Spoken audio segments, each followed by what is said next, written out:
बारिश की उस रात जब शहर की हर गली पानी में डूबी हुई थी, बिजली बार बार चमक रही थी और बादलों की गड़गड़ाहट आसमान को चीरती जा रही थी, तब एक पुराने और सुनसान मकान की ऊपरी मंजिल पर एक लड़की, सिया, अपने बिस्तर पर अधमूंदी आंखों से छत को घूरते हुए लेटी थी। न नींद आ रही थी, न जाग पा रही थी। उसका शरीर एकदम सुन्न था, जैसे किसी ने उसे जकड़ लिया हो। और तभी उसे लगा कि उसके पैरों की तरफ कोई भारी चीज चढ़ रही है। उसकी सांसें तेज हो गईं, लेकिन शरीर हिल नहीं रहा था। तभी खिड़की से एक तेज हवा का झोंका अंदर आया और पर्दे फड़फड़ाने लगे, और उन पर्दों की परछाई में उसे किसी का चेहरा दिखा। अधजली त्वचा, आंखें खून से भरी हुई और होठों पर उमी सी एक अजीब सी मुस्कान। सिया का दिल जोर जोर से धड़कने लगा, मगर वह चीख नहीं पा रही थी। उसकी आंखें खुली थीं, लेकिन शरीर जैसे पत्थर बन चुका था। अचानक वह साया धीरे धीरे उसकी ओर बढ़ा और उसकी छाती पर बैठ गया, जिससे सिया को सांस लेना मुश्किल हो गया। वह अब भी कुछ बोल नहीं पा रही थी, और तब वह परछाई उसके कान के पास आई और बहुत धीमी लेकिन खौफनाक आवाज में बोली, "तू वापस आ गई?" उस आवाज में इतनी सर्दी थी कि सिया के कान सुन्न पड़ गए, और फिर एक पल के लिए सब कुछ गायब हो गया, जैसे किसी ने बिजली का स्विच बंद कर दिया हो। और अगले ही पल उसकी आंख खुली। वह अपने बिस्तर पर बैठी थी, पसीने से तरबतर, और उसके कमरे की लेकिन असली डर तो तब शुरू हुआ जब उसने अपने पैरों पर जलने के निशान देखे। गहरे लाल निशान, जैसे किसी ने उसे पकड़कर घसीटा हो। सिया की आंखें धीरे धीरे भारी हो रही थीं, जैसे किसी ने उसके ऊपर नशीली हवा फूंक दी हो। बाहर बारिश की बूंदें खिड़की से टकराकर एक अजीब सी थाप बजा रही थीं। टक टक टक, जैसे कोई बार बार खटखटा रहा हो, मगर खिड़की बंद थी। फिर भी उस खटखटाहट के साथ एक फुसफुसाती हुई आवाज भी आने लगी, "सिया, सिया, मैंने तुझे देखा है, नींद में।" वह कांपते हुए बिस्तर पर लेट गई। दरवाजा बंद किया, लेकिन अंदर से किसी ने दरवाजा खटखटाना शुरू कर दिया, और तभी सिया की आंखें खुद ब खुद बंद हो गईं और सब कुछ शांत हो गया। इतनी खामोशी जैसे किसी कब्रिस्तान में हो।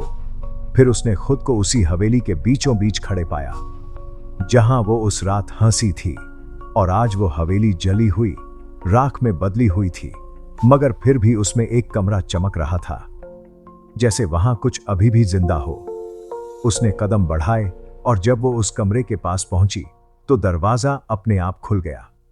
अंदर एक पुराना आईना रखा था, और उस आईने में वो खुद को नहीं देख पा रही थी, बल्कि कोई दूसरी लड़की खड़ी थी। वो ही आत्मा, वही चेहरा, वही जली हुई खाल, और वही आवाज, "मैं तुझी हूं, तू मेरी है।" सिया चीख पड़ी और भागी, लेकिन हवेली का रास्ता खत्म हो चुका था। चारों तरफ काले धुएं की परतें थीं, जिसमें से वो आत्मा बाहर आई और सिया के पीछे पीछे चलने लगी। सिया भाग रही थी, लेकिन उसकी टांगें जैसे कीचड़ में फंसी थीं, और तभी वह आत्मा सिया के अंदर समा गई। एक जोरदार चीख के साथ सिया की आंखें फिर खुली। वह अब भी अपने कमरे में थी, लेकिन अब उसके चारों ओर पानी था। पूरे कमरे में बारिश का पानी भर गया था, जबकि छत बंद थी, खिड़कियां भी, लेकिन पानी लगातार ऊपर चढ़ रहा था। और तब उसे अपने ही शरीर में एक अजीब बात महसूस हुई। उसकी त्वचा पर वही जलने के निशान उभरने लगे जो उस आत्मा के थे। उसका चेहरा आईने में बिगड़ने लगा। उसकी आंखें धीरे धीरे काली पड़ गईं और होंठ नीले हो गए। और फिर उसके दिमाग में एक अजीब सी फुसफुसाहट गूंजने लगी, "अब तू जागी नहीं है सिया, अब तू वही है जो मैं थी।" उसके हाथ कांपने लगे। उसने खुद को झंझोड़ा, लेकिन शरीर फिर से सुन्न पड़ गया। वह स्लीप पैरालिसिस में फंसी हुई थी फिर से, लेकिन इस बार कुछ अलग था। इस बार वह आत्मा उसके अंदर थी, और वह खुद उसके बाहर, जैसे आत्मा ने सिया की जगह ले ली हो।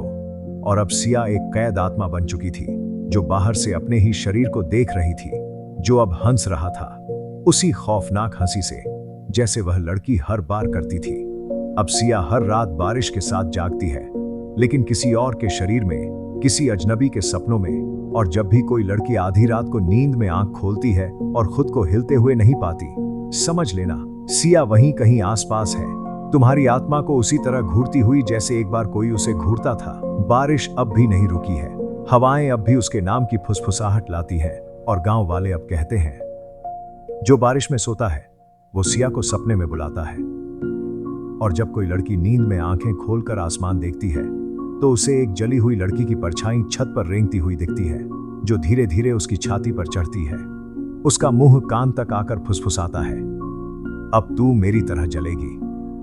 और वो लड़की तब तक उठ नहीं पाती जब तक कि उसकी सांसें ना टूट जाएं या उसकी आंखें ना पथरा जाएं। और हर सुबह गांव के किसी कोने में एक और जली हुई लाश मिलती है, जिसकी आंखें अब भी खुली होती हैं, और होंठों पर वो ही डरावनी मुस्कान जो कभी सिया के चेहरे पर थी।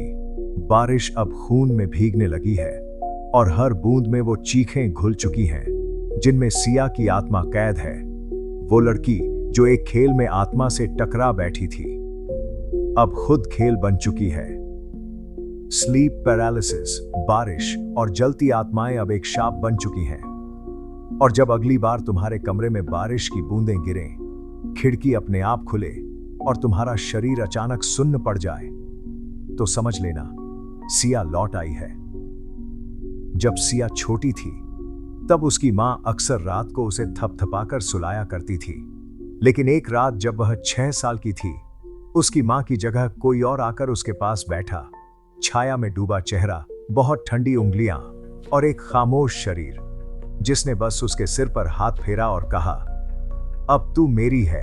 और तभी से सिया को नींद में अक्सर वो चेहरा दिखने लगा जो हर बार और पास आता गया। पहले उसकी आंखों में झांकता, फिर उसके शरीर को छूता और धीरे धीरे उसके सीने पर चढ़ बैठता, जैसे किसी ने उसे जकड़ लिया हो। और तब उसकी सांसें फूलने लगती, आंखें खुली होती, लेकिन शरीर हिलता नहीं।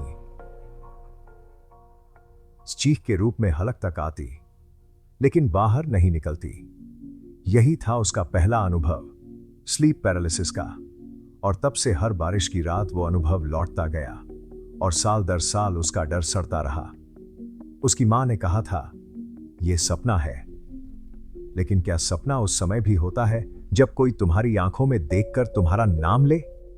सिया अब बड़ी हो चुकी थी, एक साइकोलॉजी की छात्रा, और उसे विश्वास था कि स्लीप पैरालिसिस का कोई न्यूरोलॉजिकल एक्सप्लेनेशन होता है, ब्रेन बॉडी डिस्कनेक्ट। लेकिन वो ये भी जानती थी कि उसके साथ जो होता है वो सिर्फ डिस्कनेक्ट नहीं, एक कांटेक्ट है, किसी और दुनिया से, किसी और अस्तित्व से।